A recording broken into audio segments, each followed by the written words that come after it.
ñàkk njariñ gi inutilité bi fi nekk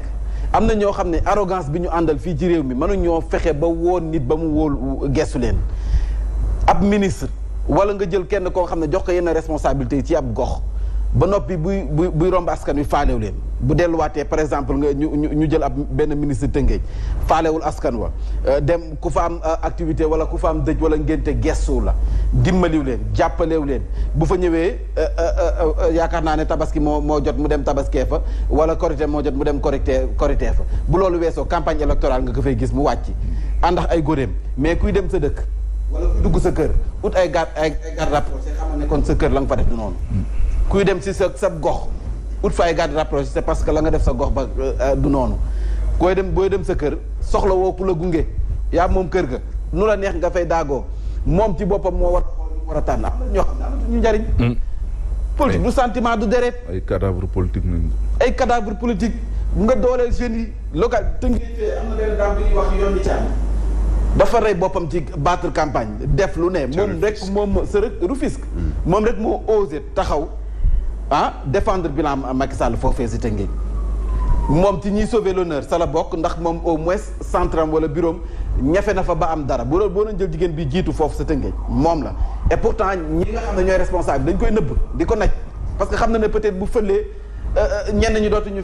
feeñati mais jeunes yooyu ngay jël nga doolal leen dénk leen localité yi nga génne fa màgget yi nga xam ne amatuñu fa benn njariñ mënatuñoo dajale ñetti nit nga def action lan lay sofaan xam nga Mambé li nit ñi day fàtte mooy politique wala politicien moom ak Doliprane mooy am dafa am date de péremption moom ak garab paquetu garab ba ngay jënd il y a 10 ans garab ba nga jëndoon boo xoolee tey xam ne am na date de péremption on ne peut pas être tout le temps au top ci lu jëm ci wàllu politique dina am benn moment boo xamante di nga xaw a wàcc parti démocratique sénégalais ku fi jiitu woon ci wàllu politique ci opposition mais tey dellu si nañu certes ak wàllu ak seen intercoalition bi ñu def ak Yewwi Askan Wi tey mën nañu wax sax ni bokk na ci ñi les vainqueurs de cette élection là parce que ñoom ñoo dellu si waat amaat peut-être fu ñu taxawaat nekkaat fa mais politique dafa am date de péremption te c'est valable pour certains hommes politiques ñoo xam ne dañuy nekk fenn yàgg fa bu ñu demee ba benn moment la ñu waroon a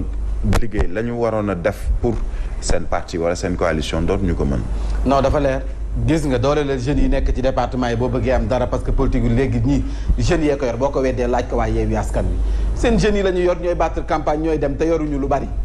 parce que jigéen nañu askan wi nga yor ay leader ay responsable yoo xam ne jox nga leen ay ndombal tànk au lieu ñu dem xeexalee lekk si suuf ñu koy xeexale ñoom seen biir entre responsable ñu si bëri seen localité bu ñu ko ñàkkee ñoom ñoo doon xeex seen biir Ndiagne Diop du ma weddi moom jot na doosam moom xam na ne bu baax dañ ko seetaan si campagne yi moo tax ñu jël mënul gagné parce que dañ ko ñoom ñi ko waroon jàppale ñu ko da ngay dooleel jeunes yi Tëngéej ñu am comme ki ma doon wax sànq yoon ni jaam jàppale nga dem HLM Lalla Aïcha Fall mi ngi fa man xam naa dinaa ne Lalla bi ñëpp xam na ci Lalla mi ngi noonu moom moo HLM mais ngeen toog di ko seetaan yenn màgget yi nga xam ne dem nañu politique ba dokk di ko jéem a nëbb di ko gas di ko suul manul ne ñooñu ngay génn boo bëggee am dara yéen kaay bi dé média la tribune la ñu koy doo rax nag dafa ñëw ci président Macky Sall bi nga xam ne yaakaar gu tas la amee jëm ci li nga xam ne moom mooy résultat yi la ko war a moom ay ministre yi nga xam ne ñoom la dooleel foog ne ñoo moom seen base te moomuñu tous loolu rek moo ko waral amuñu njariñ seen gox ñàkk nañu kersa mën nañu takk ay noir fumé yor nañu ay vitre teintée kilim sa kër ga kilim sa oto ba kilim sa bureau ba te am bu ñu gisee naaj campagne électorale la moo tax askan wi faalew ñu leen kon nag ñooñu si boppam ngay boo bëggee solution ñooñu ngay bale rek andi ña nga xam ne ñoo fekk ci askan wi yéenekaay bi foofu la génne yéenekaay bi ñëw ci askan wi nga xam ne nee nañu nag voté nañu tànn nañu respecté ñi ñu tànn ngir ñu dem Assemblée nationale Karim Meïssa Wade na mu ko daan defee rek yóbbante message moom message WhatsApp xaw ma message par direct la ko def xaw ma moom message la def mu ngi sàkku nag ab rassemblement bu nga xam ne nii ñoom ci boppam dañu koy def ngir seen dam li ñu mën koo téye bu ko defee nag mën a continuer compagnonnage bi donc booloo lay woote à distance moom Karim Meïssa Wade moo wax dëgg nag moo dëgg rek la booloo à distance mais moom ki woote boo lekkee da nga koy fekke non mais parce que xam nga résultat yi nii la mu joxe Mambay très rapidement. boo xoolee dafa remettre en scène le parti démocratique sénégalais. mais pas Karim Wade. oui non je ne parle pas parce que. c'est Ablaye Wade. maam moo wàcc. non defal naa. s'il y a un gain politique. Ablaye Wade la mais pas Karim Wade. oui mais je suis désolé Karim Wade. Karim Meïssa Wade ban message du Karim Meïssa Wade nga gis ci campagne dama ne la Mambay. après victoire bi lay doog parti démocratique sénégalais munoo ci dindi Karim Wade même bu fekkee ma nga ca ajak-jak. weddiwuñu ko Karim Wade moo fiy teg mooy buur mooy bummi bien sûr. way juram di Ablaye Wade da ko ciy dimbali mais ni fi am lépp ku ñuy investir Guédiawaye mu ànd ak Ahmed Aïdara fan la bokk. génération du concret la bokk kan moo ko fa teg. xam nga fan la rôle Karim Wade xam nga fan la woon xam nga fan la Karim Wade jouer un rôle boo xam ne peut-être nit ñi fësaluñu ko. c'est dans l'intercoalition parce que ba bi ñuy déposer seen i liste listu ñi war a dem ci élection yi li indi. mu xaw a am lu yéex ci presque dernier jour bi ba ñu may leen 24 heures supplémentaires mooy ba ñuy négocier intercoalition bi mais c'est parce que y avait la main de Karim Wade qui a dit d'accord na pour que yéen Déthié Fall ak ñi ngeen àndal ñu mën a ànd ak PDS pour mën a waaw non d'accord mais d'accord naa ci loolu mais gain politique gis nga ki dem voté xoolul Karim Wade Ablaye Wade mënul ne waaw non loolu ay message am la koy yónnee yow appel sax le courage politique serait que Karim Wade bañ a seetaan papam nga xam ne c'est aujourd'hui 96 ans ñu koy dugguloo ci langue politique le courage politique aurait voulu que Karim Wade ci boppam même bu dee day ñëw ñu tëj ko ci kaso bi mu ñëw mën a xam ne kii li muy woote dëggu na ci moom c'est pas que da ngay toog fële ñu ne non dañ la pousse lan la signé ak le président Macky Sall bu dee wala la justice sénégalaise. peut-être moom ak Madické Niang ak Ablaye Wade ñoo ko xam mais dama la bëgg a wax loolu beneen considération la par rapport rek nu mu nangu ba dem ak la mu nekk ca ajak-jak loolu la wax mais dama ne bu gain politique amee dans cette intercoalition bii ñu wax du kenn ku dul le parti démocratique sénégalais. parce que parti démocratique sénégalais pratiquement existe tout woon. tey bu ñu ñëwee ñu am lu ñuy wax ci siège nu mu mënti toll après bien sûr recensement bi nga xam ne ñu ngi koy def ci vote yi mais da ngay xam ne parti démocratique sénégalais moom moo gën a nekk. yàlla baax na félicitations à Mame Abdoulaye Wade ñu ngi lay féliciter baax liggéey bi nga def am na solo. et moom Lamine Thiam qui a été mandataire. mais moom kii muy jiite woon. waaw moo jiite woon affaire mandataire wu li nga xam ne moom mooy wàllu. mais ñooñu ñoo liggéey ñi nekk sur le terrain ñoo liggéey. mënoo nekk fële ne da nga liggéey après nga ñëw def récupération. moo tabbu kii de. moo tabbu Thiam le gars là le coordinateur là. moom Lamine Thiam moom Lamine Thiam. c'est Ablaye Wade. waaw mais Karim Wade. waaw yow bàyyi ñoo Karim. léegi législative de département bu Dakar Yewwi dafa daan Benno Bokk Yaakaar ci Dakar ba ñu mbëq suuf daanu kii de daanu grand théâtre yooyu daan ba mu mbëq suuf. da ko yóbbante gargar tequm biir ko. tequm biir nooju caxabal la Yewwi dafa Benno Bokk Yaakaar fii ci diwaan Dakar Barthélémy Dias mayu leen dara. et puis écart bi. ñi nekkoon Dakar bi Barthélémy Dias mayu leen dara. écart bi sax dafa gën a yokk parce que ak Moussa Sy ñu ngi doon wax ne ay. presque 100 000 moins de 100 000 voix. mais bii dafa yekk na 100 000 voix. te bii Amadou Ba dafa investir Mbaye Ndiaye investir amul lu ñu deful Parcelles Assainies te ba pare tamit bokk na ci li nga xam ne day sonal na leen mais koo xam ne ay député yoo xam te ne nii lan lañ def assemblée nationale nga jël leen ñëw di leen tabaat pour un second mandat. en tout cas daan bi moom daanu ko combat dimanche la. arène nationale daan boo xam ne nii masul am en tout cas Barthélémy Dias mayu leen dara Vox Populi dafa ñëw ci président Macky Sall ba nga xam ne nee nañ ko nag jot na ña nga yaakaar ne kon ñoo moom seen base te amuñu dara waxuñu la dëgg nga daal leen di raxas ñooñu ñoo raw Ebola ci yow ndax boo amul li nga bëgg ci gox yeeg goxaan nee na askan wi bañuñu la de déedéet askan wi bañuñu la mais ña nga teg ci yenn gox yi si boppam ñoo fa amul benn njariñ à chaque fois nga leen di yokkal doole loolu lañ la wax ne boo bëggee delluwaat ci xolu askan wi yowante na nga am base dëgg mooy ñooñu faw nga raxas waaw raxas leen fekkee bëgg nga am dara loolu ki ko xam leen moo di Mbagnick Ndiaye ci donte nee na Benno Bokk Yaakaar am na ndam waaye ndam bi nag des na yëngal ba tey ci la guerre des chiffres Benno Bokk Yaakaar Yewwi jàppale ne nag mission bu CEDEAO mu ngi sàkku ci waay politique yi ñu ne tekk te tey rek te bàyyi gars yi liggéey ci résultat yi ba ñu génne ko moo gën ku nekk di jox sa bopp résultat Abdoulaye Daouda Diallo coordonnateur local bu majorité présidentielle bi nee na Podor moo jël ndam li donc moom Abdoulaye Diallo bokk na ci admis d'office yi mention honorable wala mention kii très bien wala bien.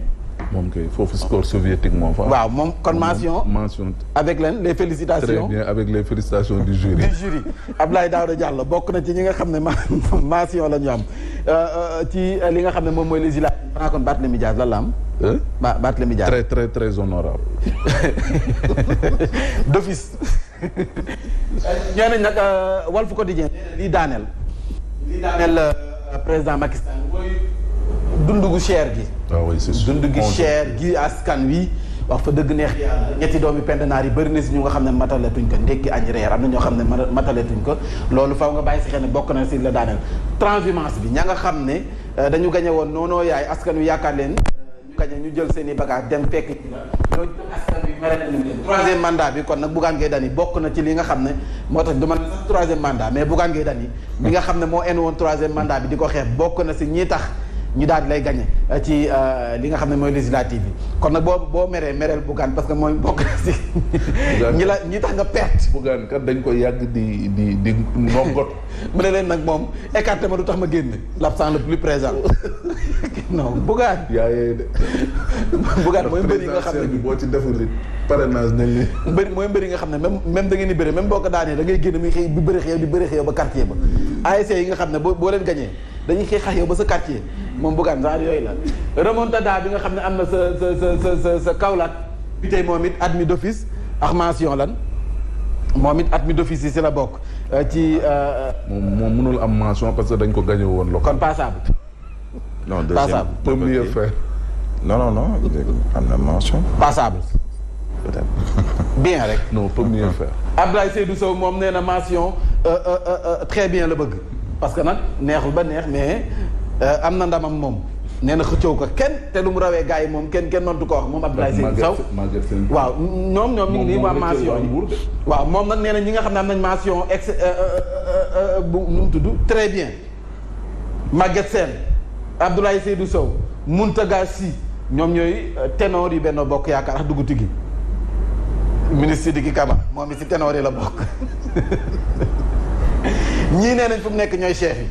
ñoo téye fu mu nekk gaal gi di ko dawal ñoo toog si coon gi bu dee lébu yi dañ naan ñoo toog si coon gi ñoom ñooy dawal gaal gi donc résultat yi loolu la waneegum ci ñoom ñi nga xam ne ñoo nekk ci Benno Bokk Yaakaar ñu jàll ci le témoin Benno donc coulé par les tonneaux vides transhumants mooy ña nga xam ne président Macky Sall yaakaaroon na si ñoom ba dem jëli leen andi leen alors que lajjate gu metti la ñu ko àndal loolu le témoin génn Benno dans le dur en tout cas foofu lañ génne camouflé au local de janvier Bérésina au législatif de juillet yenn kaay bi foofu génne andi photo ki nga xam waaye mais kii anamu Abdou Mbow Abdou Mbow kenn gisatu ko. Abdou Mbow est-ce que dina jàll moom. Abdou Mbow nekkul 25. Abdou Mbow kenn gisatu ko ñaata place. non dañoo ñàkk Thiès wala national la nekkoon moom. national la nekkoon dafa ñëw nee na avenir u Aminata Mbengue Ndiaye lay laaj. avenir u Idrissa Seck lay laaj. ci biir Benno Bokk Yaakaar loolu question la seen avenir lay laaj. donc jëm ci Benno si biir Benno Bokk Yaakaar partage 165 députés yi. ci assemblée nationale loolee it dikk na ci Sitor Ndour ma nga xam ne dañu ko tuumaal moom moo nekkoon directeur bu COUD ay leeral ci li nga xam ne dañ ko tuumaal nekkoon dafa sàkku ab mbindaanam lu mu ci manti doon mbirum viol la nag nañ ko waxtaanee ci seen biir wala ñu xool nuñ koy gérer le quotidien dafa ñëw ci législative yi nag Benno intercoalition bi nga xam ne ñoom ñoo xëccoo majorité bi Assemblée nationale Yewwi dañuy def pour sa Kaolack ndamu parti député bi dafa mel ni d'accorduñ ci donc dañuy dugal recours Podor titre foncier buñ morcelé dafa mel ni sa Podor à 96 ans Wade maître du jeu nee nañ 96 ans la am mais terewul Wade saa bu wàccee def résultat moom saa bu wàccee def résultat kon gàcce ngaalaama alkalima Samba lu mu ci manti doon sànq yéen a ngi jéem a décortiquer message bi famille libérale bee nekk nii ñoom Abdoulaye Wade ak njabootam gi am na Touré mën nañ ko jàpp ba tey si njabootam waaye Ousmane Sonko ca wet ga xam ngeen ne après législative bi présidentielle moo ci tegu présidentielle bu ñëwee di ngeen gis nag loo xam ne famille yoo xam ne ni dañu tasoon ku nekk dana jëlaat da nga delluwaat sa gétt wax fa dëgg neex yàlla bëy yi ànd ak seen moroomu bëy xar yi ànd ak seen moroomu xar nag yi ànd ak seen moroomu nag mburtu yi bali yi ak tubaabeer yi ak ñoom seen. tilaabeer yi ak tulaabeer yi. Déthié Fall gàcce ngaalaama lañ koy wax. am na benn journal qui parle des propos de Abdoulaye Seydou Sow. mi naan bu fekkee ne opposition bi dañoo bëgg nekk ministre majorité bi ñoom fekkee bëgg bokk ci gouvernement bi. rien ne les empêche d'en exprimer le vœu au président. est-ce que ce sera pas le contraire ak configuration bi ñuy njort ni dina am. fekkee cohabitation am. c'est ça. Abdoulaye Seydou Sow nee na leen wax fa dëgg mën leen am majorité bu fekkee ne da ngeen bëgg dugg ci gouvernement bi ñëw leen rek ngeen waxtaan ak président Macky Sall en tout cas Birahim nag nee na est-ce que du contraire. waaw loolu tam mën na nekk Sitor Ndour ci Les Échos ñëwaat na ci ak cas bi nga xam ne moom moo ko topp Direct News ñëw na ci kàddu yi Abdoulaye Seydou Sow nee na nag boo leen bëggee dugg ci gouvernement bi ñëw leen ñu waxtaane ko rek wax leen seen bëgg-bëgg ndax nag réew mi dañ koy waxtaane kenn du ko paccoo dañ koy péncoo Abdoulaye Seydou Sow noonu la tontoo